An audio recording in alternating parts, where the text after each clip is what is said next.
tentu ini juga menjadi pertimbangan kalau mengusung Anies, apakah akan tetap berperilaku atau tetap di perahu PDIP atau jangan-jangan juga akan lompat seperti kasus yang dialami Jokowi. Bagi PDIP, peluangnya kalau mau menang ya tinggal tinggal bergabung dengan mengawinkan dengan Anies. Jadi tidak boleh ada kawin paksa. Kalau saja PDIP mengusung Pramono Anung dengan Rano Karno dalam Pilkada Jakarta kali ini, maka menurut saya PDIP sedang melakukan kamikaze politik, artinya bunuh diri politik untuk melawan Kim Plus itu, karena dipastikan akan kalah. Halo Tribuners, Tribunnews on Focus hari ini kembali membersamai Anda bersama dengan saya, Nila Irda. Tribuners, sampai hari pertama pendaftaran calon kepala daerah di Pilkada Jakarta. Pada Selasa 27 Agustus hari ini, PDI Perjuangan belum juga mengumumkan calonnya. Sebelumnya, sempat ada kabar yang mengatakan bahwa mantan Gubernur DKI Jakarta Anies Baswedan nantinya akan dipasangkan dengan kader PDIP Rano Karno, mantan Wakil Gubernur Banten. Namun sampai Senin kemarin yang teragenda pengumuman calon kepala daerah justru tak ada sosok Anies dan Rano Karno. Bahkan PDIP sendiri malahan menyebut bahwa partainya masih memprioritaskan kader internal untuk diusung sebagai calon gubernur dan calon wakil gubernur. Lantas, apakah kemudian PDIP sedianya tidak benar-benar ingin mengusung Anies Baswedan, Tribuners?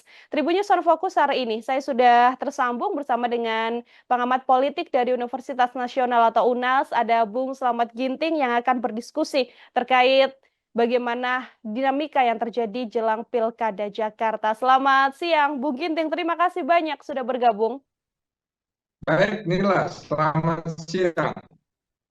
Ya, Bung Ginting, kita sama-sama mengikuti bagaimana kemudian Pilkada Jakarta, sempat berdiskusi beberapa kali juga, dan saya ingin minta pengantar terlebih dahulu dari Bung Ginting. Ini kemarin rencananya PDIP dikabarkan begitu ya, santer beredar informasi akan mengumumkan Anies Baswedan dan Rano Karno, bahkan sudah tampak juga foto Anies Baswedan mengenakan kemeja berwarna merah, layaknya sudah cocok menjadi kader PDIP begitu ya Bung ya. Tapi justru Ya, sampai selesai acara tidak ada pengumuman atau deklarasi Anies Rano Karno di Pilkada Jakarta, Bung. iya, ini memang ditunggu-tunggu kalayak ramai ya. Tentu saja alasan PDIP mengapa harus ada waktu yang paling pas, tentu harus ada persamaan dulu frekuensi dan gelombang politik antara PDIP dengan Anies Baswedan supaya tujuannya sama, termasuk bagaimana Anies harus juga memahami ideologi Soekarno yang menjadi pola utama garis politik dari Partai Demokrasi Indonesia Perjuangan. Tentu ini membutuhkan waktu yang sangat baik, apalagi Jakarta tetap saja menjadi epicentrum politik di Indonesia, sehingga siapapun yang akan menjadi gubernur Jakarta berpotensi untuk menjadi pemimpin nasional ke depan. Tentu PDIP juga harus hati-hati mengingat siapapun yang akan dicalonkan menjadi gubernur Jakarta itu adalah orang yang punya potensi untuk menang secara elektoral, bukan saja dari sisi ideologi. Jadi ada persoalan ideologi, ada persoalan kaderisasi politik, ada rekrutmen politik, tapi juga ada faktor elektoral yang memungkinkan ini menjadi sebuah pertimbangan khusus begitu. Mhm. Ada banyak hal yang kemudian harus menjadi dasar siapa sosok begitu ya Bung ya yang kemudian Ya, akan dicalonkan di Jakarta sendiri. Ini kalau kita lihat kan ada perbedaan pernyataan dari beberapa kader PDI Perjuangan. Ada yang mengatakan bahwa iya Anies Baswedan masuk dalam radar, tapi justru seperti Ganjar Pranowo atau Ahok misalnya mengatakan PDIP sudah pasti akan mengusung internal kader PDIP sendiri. Artinya di dalam internal PDIP sendiri untuk mengusung Anies Baswedan ini, kalau dari analisa Bung Ginting, apakah juga terdapat pertimbangan alot atau dilema alot juga di sana?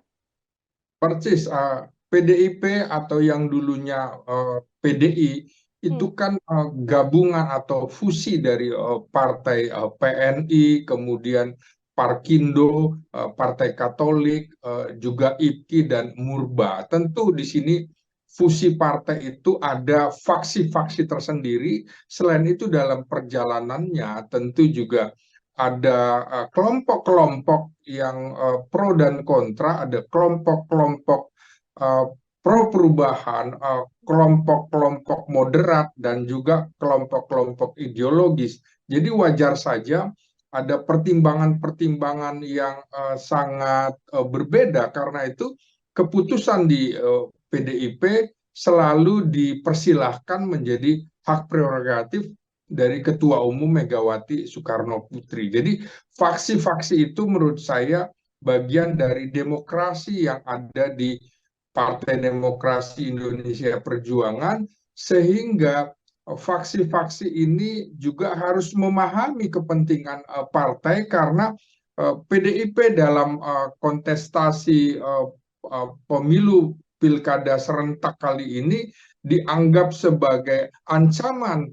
Begitu juga Anies adalah ancaman potensial bagi kekuasaan, sehingga semua harus juga memahami untung ruginya mengusung kader yang bukan mengusung calon yang bukan kader, sehingga ada tarik menarik seperti itu, dan ini yang masih berproses.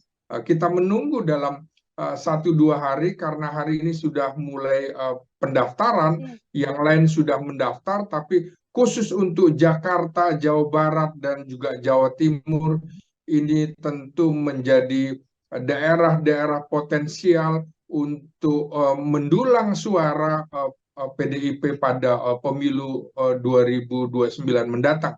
Jadi ini Hmm. semua terkait dengan peristiwa yang akan terjadi 5 tahun yang akan datang. Begitu, Nila. Oke, ini tadi Bung Ginting sempat menyinggung untung rugi juga pastinya jadi pertimbangan besar dari PDI Perjuangan. Saya ingin minta analisa dari Bung Ginting sendiri. Untung dan ruginya akan seperti apa bagi PDIP apabila mengusung Anies Baswedan atau tidak mengusung Anies Baswedan, Bung? Pertama, keuntungannya adalah secara elektoral Anies Baswedan itu memiliki elektabilitas yang sangat tinggi, dan potensi menangnya adalah sangat tinggi sekali dibandingkan dengan kader PDIP manapun, termasuk Ahok yang cuma separuh, apalagi dengan Ridwan Kamil. Jadi menurut saya ini ada persoalan yang sama, bahwa PDIP dan Anies Baswedan adalah dua pihak yang dizolimi oleh kekuasaan. Itu untungnya kalau kemudian mengusung Anies Baswedan. Kalau mau meraih kemenangan, ya tidak ada pilihan mengusung Anies Baswedan. Ruginya tentu saja adalah karena PDIP kan dikenal sebagai kader partai, sorry maksud saya partai kader, maka kaderisasi itu tentu juga harus dipertimbangkan. Kalau tidak, untuk apa seseorang berjuang di partai bertahun-tahun atau berpuluh-puluh tahun, tapi ternyata tidak dinobatkan atau tidak dicalonkan sebagai calon untuk pilkada maupun pilpres. Beranjak dari pengalaman, tentu saja PDIP berpikir ulang, terutama dalam kasus Jokowi yang di PDIP-kan pada tahun 2005, ternyata akhirnya pada 2024 sampai dengan waktu yang cukup panjang, akhirnya dianggap menyimpang atau berkhianat terhadap partai. Jadi tentu ini juga menjadi pertimbangan kalau mengusung Anies, apakah akan tetap berperilaku atau tetap di perahu PDIP, atau jangan-jangan juga akan lompat seperti kasus yang dialami Jokowi. Tapi kalau melihat lagi peristiwa Anies Baswedan ini kan pernah juga diusung oleh Gerindra, sebelumnya bahkan ikut konvensi Partai Demokrat, tapi tidak didemokratkan, diusung oleh Gerindra pada pemilihan pilkada Jakarta pada 2017, juga tidak dijadikan kader Gerindra, juga identik dengan PKS pada pemilu presiden, tapi juga tidak di PKS kan. Bahkan Anies Baswedan itu kan tercantum sebagai deklarator Ormas Nasdem, tapi juga tidak dinasdemkan. Nah, kembali kemudian menjadi persoalan apakah PDIP akan menerima Anies tidak di PDIP-kan. Tentu ada untung ruginya, termasuk untuk Pilpres 2029 mendatang. Kalau misalnya tidak dijadikan kader PDIP atau tidak dimerahkan, maka ini juga sebuah keuntungan bagi PDIP kalau 2029 misalnya Anies diusung tapi tidak dalam jalur Partai Demokrasi Indonesia Perjuangan, sehingga kader PDIP potensial menurut saya yang akan diusung untuk Pilpres 2029 mendatang ada figur Puan Maharani yang kemungkinan ini bisa diduetkan Anies Baswedan dengan Puan Maharani pada Pilpres 2029 mendatang. Karena itu seperti saya bilang, PDIP dan Anies adalah ancaman yang sangat potensial bagi kekuasaan Presiden terpilih Prabowo Subianto untuk Pilpres 2029 mendatang, begitu. Mhm. Oke, Bung Ginting terkait apakah Anies akan dimerahkan begitu ya, akan berjaket PDIP atau tidak, ini saya ingin minta komentar Bung Ginting bagaimana kemarin Megawati Soekarno Putri sempat menyinggung ini sosoknya kepada sosok Airin, kan merupakan kader Golkar yang kemudian diusung untuk menjadi Cagup Banten. Pernyataan Megawati persis mengatakan bahwa Airin harus mengenakan jaket merah dan juga jaket hitam PDI Perjuangan begitu. Apakah ini juga sedianya sebagai penegasan pada Anies Baswedan agar mau dimerahkan begitu ya? Atau sebenarnya PDIP pun apabila mengusung Anies Baswedan di Pilkada Jakarta tidak mempermasalahkan apabila Anies tidak menjadi kader PDI Perjuangan, Bung? Ya, tentu Anies dengan Airin tidak apple to apple. Hmm, Anies tingkatannya sudah nasional dalam pengertian sudah pernah mengikuti kontestasi Pilpres dan potensial untuk mengikuti Pilpres yang akan datang.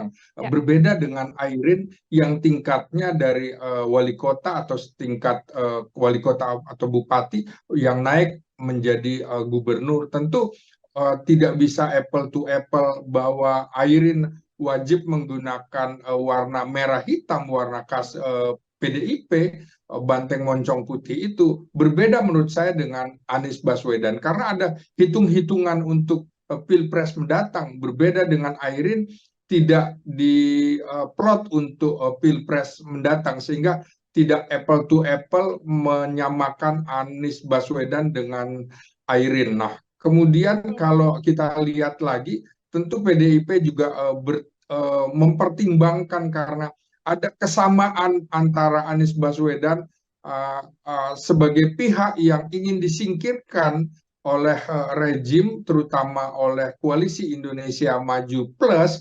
Kalau tidak ada keputusan MK nomor 60, tentu saja PDIP tidak akan bisa mengusung kadernya sendiri atau kader lain untuk maju dalam pilkada. Nah, begitu juga dengan Anies Baswedan, karena selain PDIP, saya kira Anies tidak bisa lagi menggantungkan pada yang lain. Nasdem yang Hmm. dulu mendukung Anies harus menyelamatkan perahunya sehingga bergabung dengan koalisi pemerintahan. Begitu juga PKB karena baru saja muktamar berlangsung dan itu mulus, walaupun di tengah ancaman yang luar biasa, dan dalam beberapa hari ini kita juga tahu bahwa ada ancaman untuk terjadinya muktamar ulang PKB, Ya. sehingga mohon maaf tidak lagi bisa membantu Anies, sehingga cantolan Anies peluangnya hanya dengan PDIP karena untuk partai lain misalnya Perindo dengan yang lain dengan P3 misalnya hanya memperoleh satu kursi di DPRD Jakarta, sehingga kalau digabung hanya 5%, jadi kurang untuk memperoleh 7,5% sebagai persyaratan. Begitu Mhm. yang lain sudah bergabung ke sana, sehingga peluang ini hanya ada satu-satunya untuk mendapatkan tiket pilkada gubernur Jakarta. Begitu juga bagi PDIP. peluangnya kalau mau menang ya tinggal tinggal bergabung dengan mengawinkan dengan Anies. Jadi tidak boleh ada kawin paksa, karena itulah Anies dibekali buku-buku ideologi Bung Karno sehingga harus ada kesamaan. Jangan sampai kawin paksa gitu, tapi kawin Hmm. suka sama suka. Begitu Nila.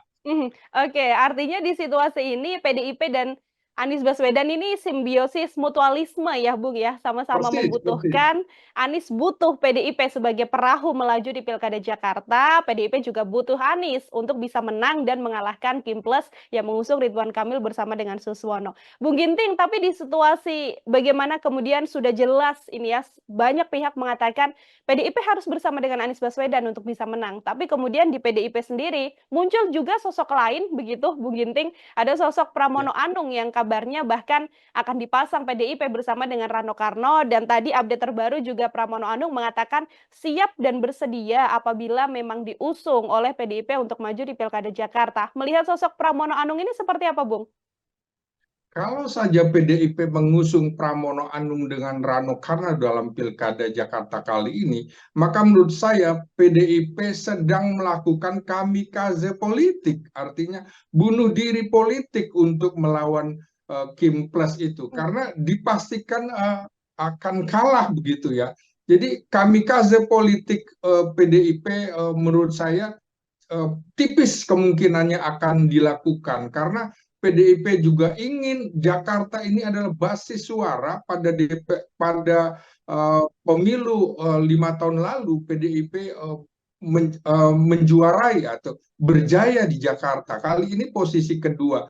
Tentu PDIP ingin kembali meraih kejayaannya pada pemilu 2029 mendatang dan tidak akan melakukan kamikaze politik dengan memaksakan Pramono Anung sebagai figur calon gubernurnya, karena Pramono Anung itu jauh di bawah Ahok sekalipun atau Mhm. bahkan Jarot.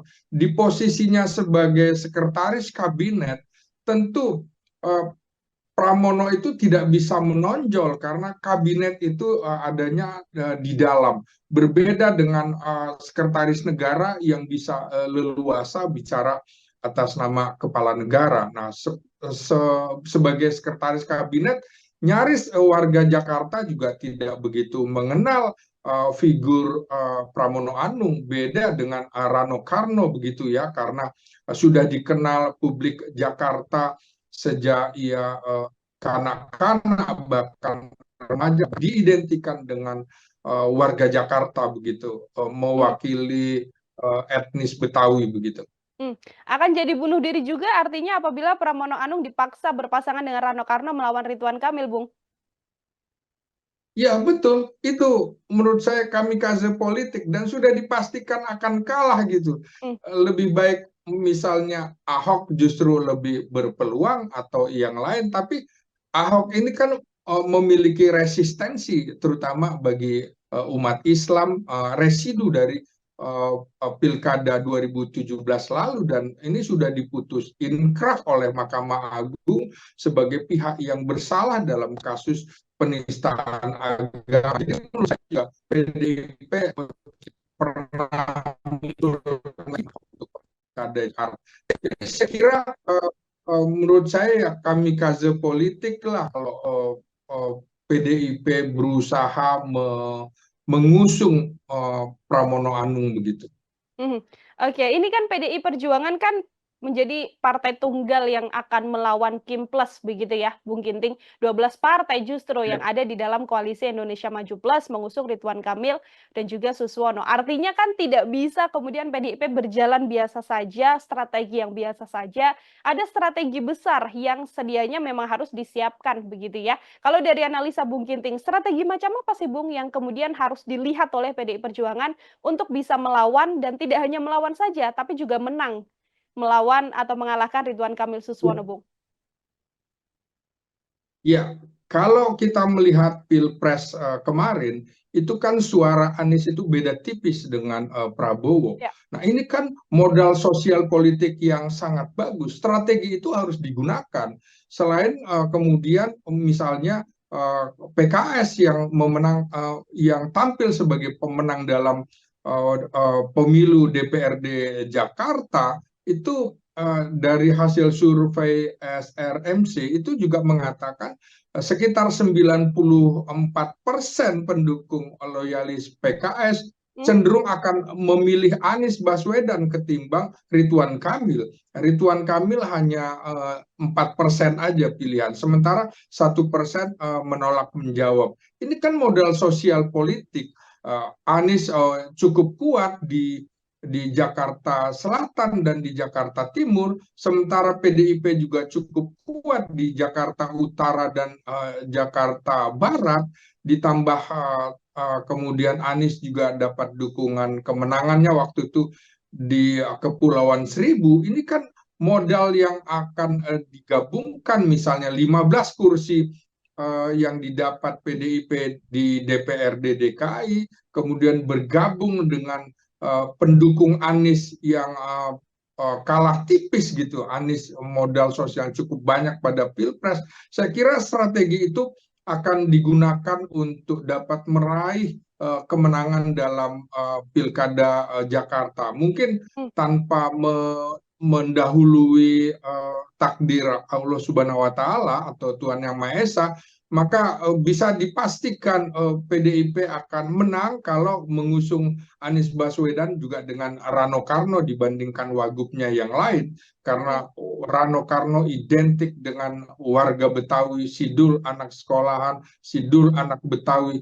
Nah, ini tentu akan digunakan dan cukup masif bisa merangkul warga Jakarta begitu. Meskipun kemudian perdebatan alat untuk mengusung Anies Baswedan atau tidak begitu ya Bung Ginting, kan Ya, apabila PDIP mengusungnya adalah Ahok, itu juga kemenangannya belum bisa semaksimal apabila PDIP mengusung Anies Baswedan, Bung. ya betul. Ya seperti saya bilang tadi, Ya. resistensi politik terhadap Ahok itu tinggi sekali. Menurut saya tentu Megawati juga tidak akan melakukan kesalahan untuk mengusung. Untuk apa bertarung hanya untuk kalah? Kali ini tentu bertarung untuk menang. Dan ini kan sebuah perlawanan terhadap rejim yang akan berkuasa nanti. Dan di sisi lain tentunya yang menarik adalah hubungan Prabowo dengan Megawati juga tidak seburuk hubungan Megawati dengan Jokowi. Saya Ya. kira juga barangkali Prabowo bisa saja menawarkan konsesi-konsesi tertentu kepada PDIP, misalnya jangan dukung Anies, PDIP akan masuk ke kabinet. Nah, tinggal kemudian apakah tawaran itu akan dilakukan oleh Prabowo dan apakah Megawati akan menerima tawaran itu? Tapi di sisi lain, handicapnya adalah Wakil Presiden Gibran yang dianggap musuh bersama bagi PDIP sebagai pengkhianat partai. Dan ini dilema bagi Megawati dan dilema bagi Prabowo Subianto. Saya kira ini yang akan terjadi tarik-menariknya, dan perhitungan saya pada last minute akan ditentukan calon, seperti pada saat Megawati akhirnya juga mendukung Ganjar Pranowo yang elektabilitasnya melebihi Puan Maharani, putri mahkota Megawati. Sekarang juga menurut saya, karena secara elektoral hanya Anies yang mungkin bisa mengalahkan kubu dari Kim, maka kesempatan itu tentu akan digunakan sebaik-baiknya. Kita tunggu saja hitungan-hitungan dalam beberapa jam ini menurut saya. Oke, ini pendaftaran hari pertama, kemudian esok hari tanggal 28 dari Kim Plus Ridwan Kamil teragenda akan mendaftar di KPU begitu, artinya kan atau kita bisa melihat juga apakah kemudian last minute yang kemudian akan diambil oleh PDIP untuk mengusung Anies Baswedan bersama dengan Rano Karno, seperti itu ya, Bung Ginting ya? Iya, betul. Iya. Oke, terakhir dari saya, Bung, sebagai closing statement juga, apabila memang Anies Baswedan nanti dipasangkan dengan Rano Karno dan diusung oleh PDI Perjuangan, artinya akan melawan Ridwan Kamil dan juga Suswono. Ini kalau secara hitung-hitungan kemenangan, mungkin analisa Bung Ginting, persentasenya akan seperti apa dinamikanya, Bung? Saya kira ini kalau Jakarta itu kan harus 50% plus satu Ya. untuk meraih kemenangan. Nah, kita masih menunggu keputusan dari KPU dan Bawaslu terhadap calon independen itu. Hmm. Nah, jadi apakah calon independen itu bisa melaju atau tidak gitu. Kalau tidak tentu akan berhadap-hadapan antara Kim Plus dengan PDI Perjuangan. Nah, menurut Hmm. saya sampai sekarang juga Bawaslu sudah 2-3 kali memanggil pasangan independen Ya. itu, tapi belum juga datang sehingga bisa saja ini didiskualifikasi menurut saya karena ada komplain penggunaan KTP yang tidak seizin Hmm. pemiliknya itu menjadi persoalan. Jadi hitung-hitungan saya kira akan menang telak Anies Baswedan dan Rano Karno jika berhadapan dengan RK dan Suswono karena RK itu relatif tidak begitu dikenal di Jakarta, apalagi dalam beberapa hari ini juga dikemukakan lagi, diungkapkan lagi video-video medsos begitu Hmm. yang Betul. menampilkan Ridwan Kamil menyepelekan warga Jakarta. Tentu ini akan diputar ulang terus begitu ya. Nah, tentu PKS juga di sini sedang gamang karena sejumlah tokoh-tokohnya akan balik badan jika PKS akan tetap mengusung Ridwan Kamil. Jadi inilah dinamika politik itu tidak ada kawan dan lawan yang abadi, yang ada adalah kepentingan abadi. Saya kira sangat menarik sekali bagaimana PDIP sebagai mesin politik dan Anies sebagai aktor politiknya, jika itu sejalan, ini akan luar biasa menjadi sebuah ancaman potensial. Karena itu Kim juga tentu akan mengganggu kalau bisa PDIP jangan mencalonkan dua orang ini. Karena seperti Hmm. saya katakan di sebelumnya bahwa ini adalah monster politik yang sangat menakutkan bagi Kim dan kekuasaan. Hmm. Begitu Nila. Oke, bisa mengobrak-abrik situasi yang ada di Kim Plus dengan 12 partai politik yang bergabung dengan hadirnya Anies Baswedan dan Rano Karno untuk bisa melawan Ridwan Kamil dan juga Suswono nantinya seperti itu. Kita masih sama-sama melihat ya Bung ya, ini mendekati jam-jam krusial bagaimana Ya, kemudian 2 hari sampai menuju tanggal 29 siapa nantinya jagoan yang akan diusung oleh PDI Perjuangan. Kalau dari analisa Bung Ginting, kalau bukan Anies Baswedan, tidak akan PDI Perjuangan bisa memenangkan kontestasi di Pilkada Jakarta, seperti itu. Bung Ginting, terima kasih banyak untuk kesempatannya berdiskusi bersama dengan saya hari ini, luar biasa sekali sambil kita mengamati dan nanti bisa berdiskusi kembali untuk tema-tema selanjutnya. Selamat beraktivitas kembali, Bung Ginting. baik Nila, terima kasih. Ya, Tribuners, demikian obrolan saya bersama dengan pengamat politik Universitas Nasional atau UNAS, Bung Selawat Ginting. Nantikan obrolan saya dalam Tribunson Fokus dengan tema-tema lainnya, sembari mengawal Pilkada DKI Jakarta dan Pilkada di seluruh Indonesia 2024 mendatang. Saya Nila Irda, pamit undur diri. Terima kasih dan sampai jumpa.